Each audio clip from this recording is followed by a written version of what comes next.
So yan, sinusuportahan po muna natin yung ating baby kambingot. Ayan, ang sarap po niyang dumudo.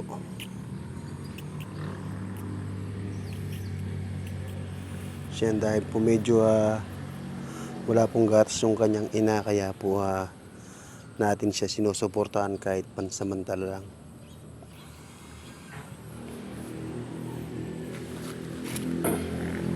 So ayan po yung kanyang ina.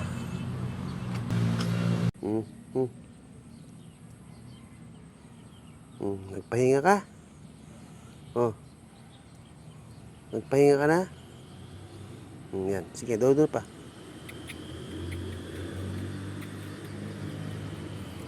Binagyan pa po tayo ng trabaho ng ating kambingot. Ayan, kahit paggising po natin, pagkatapos po nating nagpakain ng manok.